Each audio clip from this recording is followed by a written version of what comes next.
Hare Krishna everyone, we're continuing to read The Science of Self-Realization, the book by His Divine Grace, Srila A.C. Bhakti-Vedanta Swami Prabhupada. Chapter 7, Exploring the Spiritual Frontier, and this section is entitled An Awareness of What is Best and Most Beautiful. Introduction. During May 1974, the noted Irish poet Desmond James Bernard O'Grady visited Srila Prabhupada at his quarters in Rome, and the two had a lengthy and lively discussion. Among other things, the spiritual leader and the poet discussed personal identity and individual duty, putting an end to war, modern education and its problems, life beyond time, and the essential nature of love. Mr. O'Grady: your edition of the Bhagavad Gita is very nice. Srila Prabhupada: it is the 5th edition in 2 years. Mr. O'Grady: in which country has the Krishna consciousness Hare Krishna movement been the most successful? Srila Prabhupada: everywhere. In Africa, America, Canada, Japan, China. But actually it has been most successful in America. Many Americans have taken to Krishna consciousness. Mr. O'Grady: what about here in Rome? Have you had problems with the police? Srila Prabhupada: we have problems everywhere. Police sometimes harass us, but usually they become tired and eventually don't do anything. Laughter. Mr. O'Grady: the system give up? That's marvelous. I feel very tired of the system myself. Something is wrong with the present state of affairs. Maybe you can give me some advice on how to beat the system.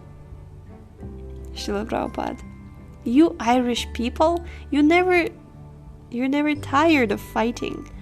Mr. O'Grady: no. Laughter. It's inside us. Srila Prabhupada: actually, the fighting has been going on constantly. Mr. O'Grady: well, what do you suggest we do about it? I mean, is it morally correct for me to be sitting here? Srila Prabhupada: as long as we remain illusioned by the bodily conception of life, thinking we are these bodies, one man thinking I'm Irish, another thinking I'm Italian, American, Indian, and so on, as long as this goes on, the fighting will go on. You cannot stop fighting between dogs and cats. Why do they fight? The dog simply thinks, I am a big dog, and the cat thinks, I am a big cat. In the same way, if we think, I am an Irishman, or I am an Englishman, then we are no better than cats and dogs. As long as people remain in a bodily conception of life, there will be fighting. Mr. O'Grady: what was Mahatma Gandhi fighting in the House of Commons? Srila Prabhupada: that was another dogism. There is no difference. A dog thinks I am a dog because he has the body of a dog. If I am thinking that I am Indian because this body was born on Indian soil, then how am I different from the dog? The bodily conception of life is simply animalism. When we understand that we are not these bodies, but are spirit souls, there will be peace. There cannot be any peace otherwise. Sa eva gokara. Srimad Bhagavatam 10.84.13. The Vedic literatures state that a person in the bodily concept of life is exactly like a cow or an ass. People have to transcend this inferior conception of the self. How is that done? Mamchayo vyabhicharena bhakti-yogena sevate sagunan samatityaitan brahma bhuyaya kalpate. Bhagavad Gita 14.26. Quote, one who engages in the spiritual activities of unalloyed devotional service at once transcends the modes of material nature and is elevated to the spiritual platform. Unquote. In our society, there are many Mexicans, Canadians, Indians, Jews, and Muslims, but they no longer consider themselves Muslims, Christians, Jews, or whatever. They are all servants of Krishna. That is Brahman realization. Mr. O'Grady. That's giving it a name also. Srila Prabhupada. Yes, a name must be there. But of course, although, for example, your name is different from that of another Irishman, you nonetheless all feel you are Irish. One's name may be different, but that doesn't matter. The quality should be one. That is required. When we acquire Krishna's quality, then, despite different names, there will be peace.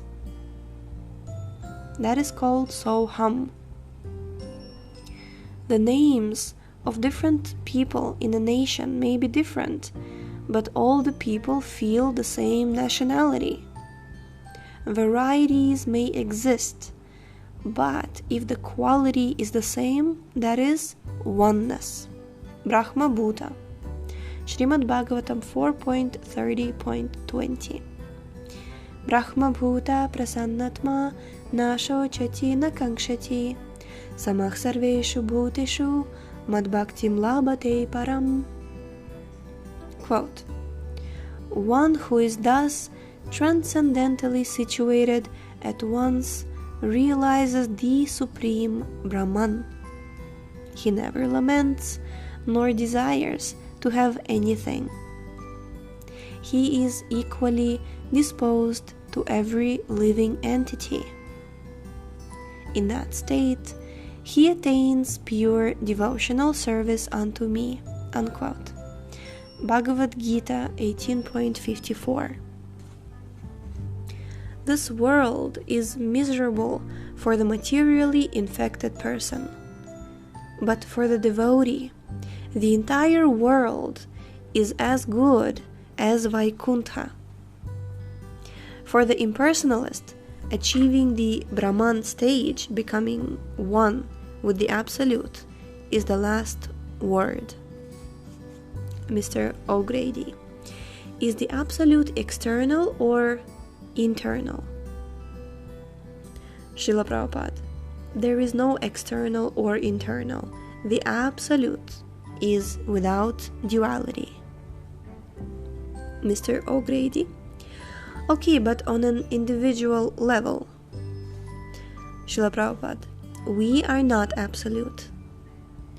When we are situated on the absolute platform, we are absolute.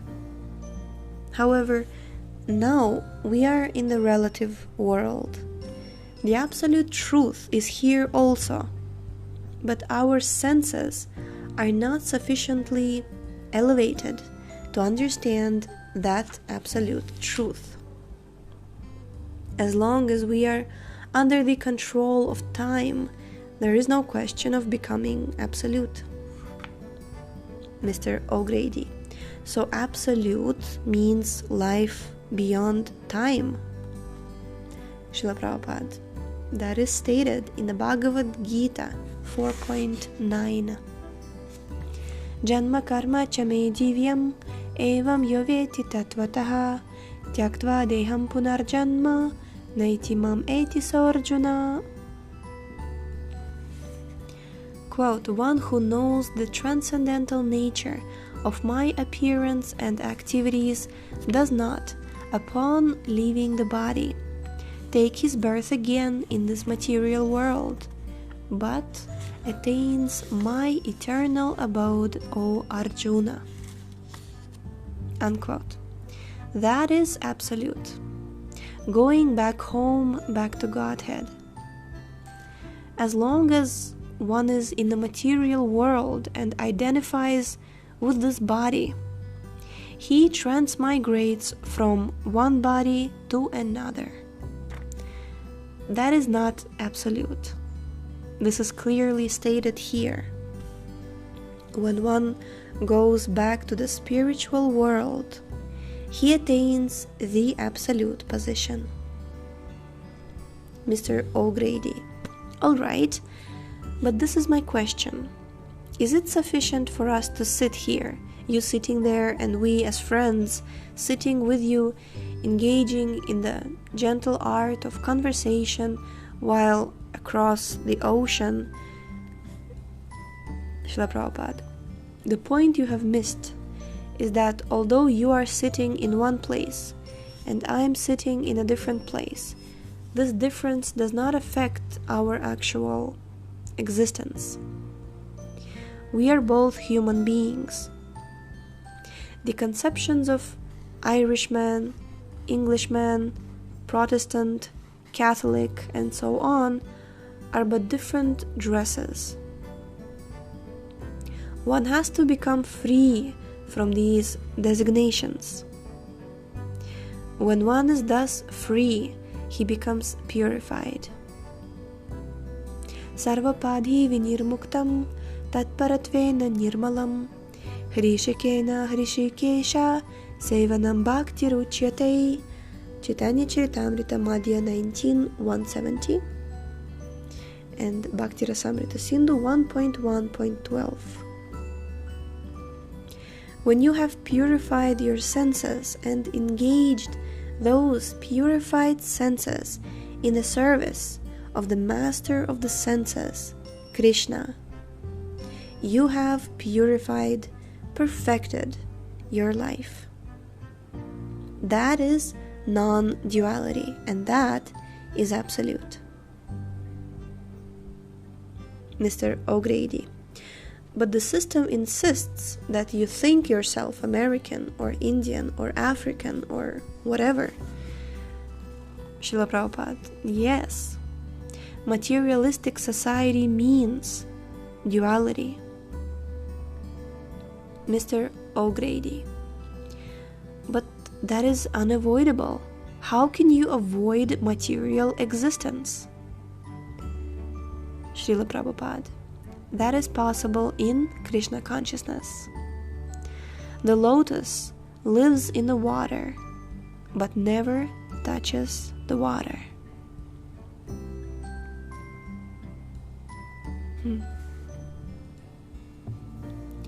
Yeah, we shall stop here for today and continue tomorrow with very interesting questions by Mr. O'Grady.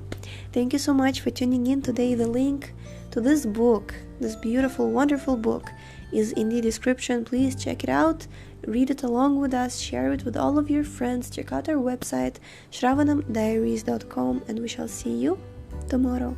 Hare Krishna.